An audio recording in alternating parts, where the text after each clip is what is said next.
My name's Alex Barron, and I'm the founder of a digital marketing company called Rainmaker SOS. Well, looking at LinkedIn, it's one of the world's largest professional networks. There's currently 810 million members worldwide across 200 countries and different territories. And unlike some of the other platforms, I guess, like Facebook, Instagram, Twitter, it's more known as a business network, and it's more designed for the purpose of professional networking. It's growing rapidly at the moment. According to LinkedIn, their growth rate is 2 new members per second, which is crazy. But what it does, it allows professionals to connect, exchange messages, and build working relationships.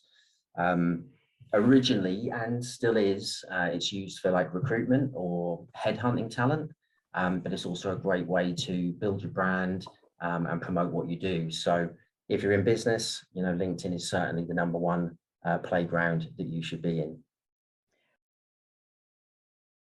Networking and building connections is a form of lead generation. It doesn't mean that the end user is necessarily going to be someone that you sell to.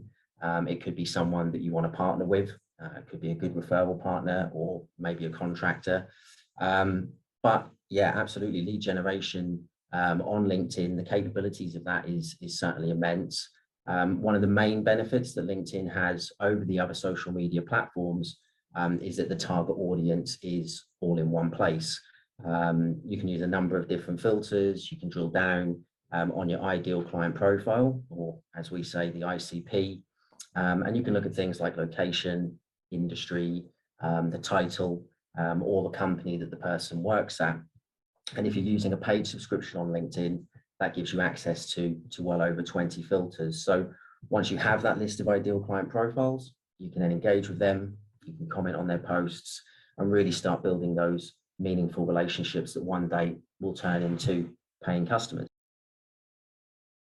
I'd say there's 4 steps to generating leads on LinkedIn, and possibly one of the most important parts of that, and something that you should do, first of all, is building out the LinkedIn profile. You want to make sure that it's fully filled in, branded with your company colors, and optimized for keyword search. You want to make sure you've got a professional photo showing how you would want to be perceived if you were meeting someone face to face. You want to make sure you use your tagline. A lot of people make this mistake and will put, if it was me, founder at Rainmaker SOS, which doesn't really give anybody a good understanding of what I do for business. So my tagline would be assisting B2B sales and marketing teams grow their business through a variety of digital channels, because this can be seen when I'm connecting with people. If I post on somebody's status, or if someone searches for me on the search bar, that will drop down each time. So it's a free bit of promotion that you can utilize on the LinkedIn profile. Make sure that summary is built out as well. Make sure the bio is clear. Make sure it gives a good explanation on what your business does, or what the services are, and certainly how you can help your clients. Number 2 would be posting meaningful content. And when we say meaningful content, we mean things that can add value. Adding value can come in a number of forms. You could use how-to guides, you could write articles around topics in your sector, or of course, ebooks, whatever it may be. All of these elements will help to build your reputation and brand. Number 3 would be being consistent. As with all things in life, consistency is key. This allows your followers to get to know your brand and also your business. Constantly building that reputation, or you may have heard the term social proof, you're more likely to be able to gain traction in your industry and be seen as that kind of thought leader, and ideally posting, between 3 to 5 times a week. Number 4, engaging with the network. If you build your network carefully with the right people, then you can tailor your content and the approach to best suit the ideal client. Most of the time, it's going to be people like business owners, key decision makers within your industry. So this is your chance to show your expertise and why they should be working with you. Building your network can take time. It's certainly worth it. Once you have your network built, you can then start to engage with them.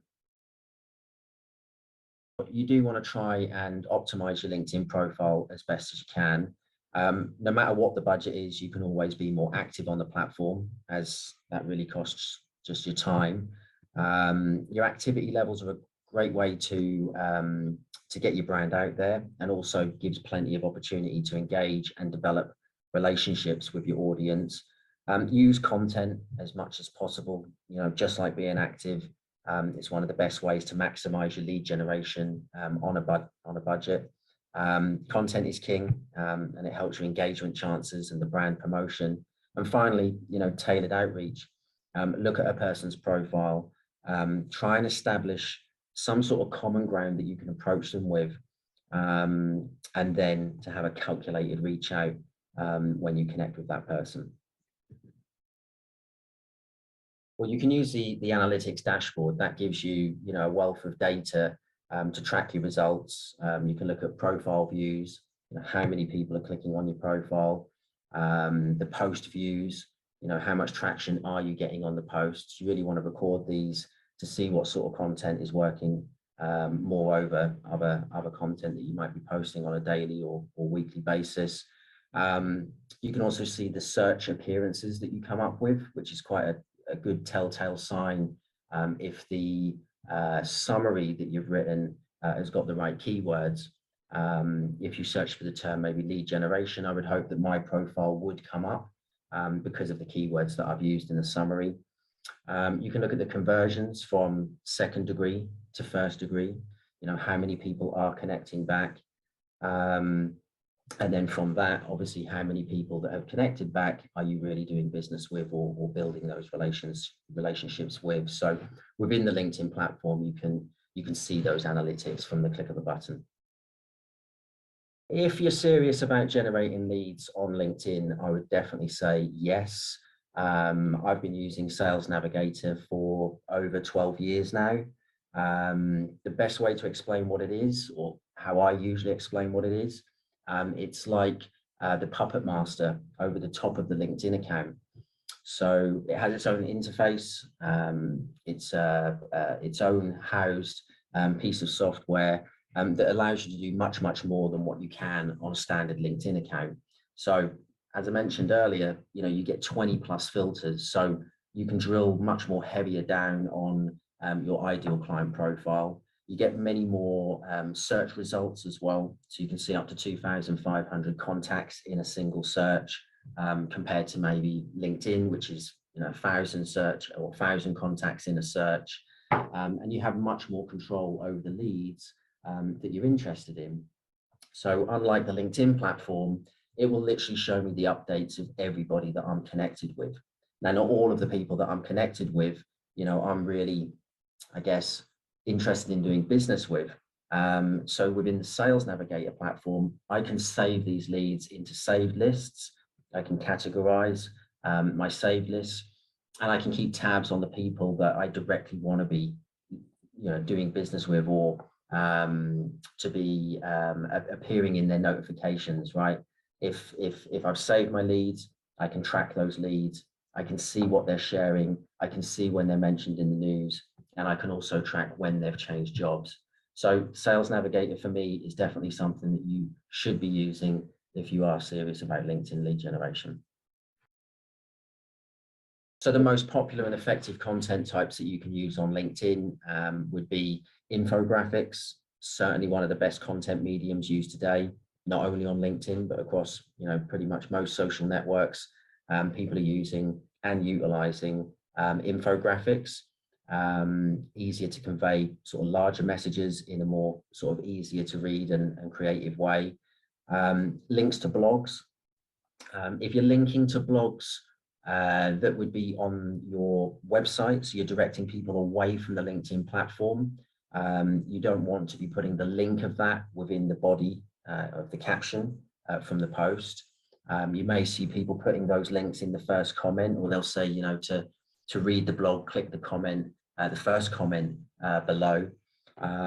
This is a way of, I guess, tricking the algorithm of LinkedIn. LinkedIn likes or LinkedIn promotes content that is keeping people on the platform. Alternatively, you can upload your blogs to LinkedIn.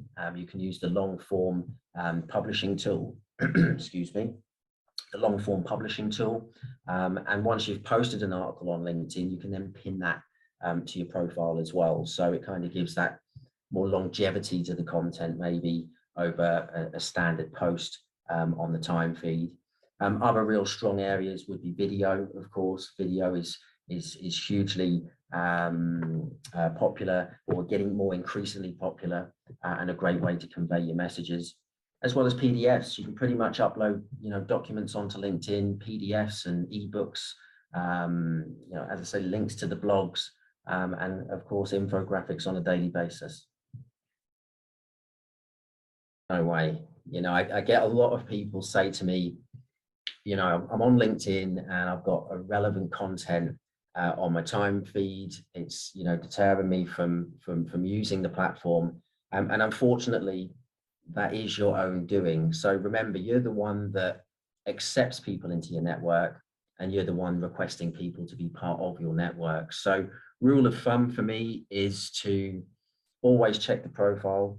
Have they got a profile picture? Do they look like they've been active on the platform? And really the two questions you want to ask yourself is, will they be able to provide me any value? Or could I indeed do business with them in one way, shape or form? And if it's no to either of those, then, certainly don't connect. A lot of people want to get their numbers up. They want to, have a large network, but really it's much better to have a smaller network that is relevant than having a large network that's really irrelevant. So I would certainly say do not accept every connection request that comes through.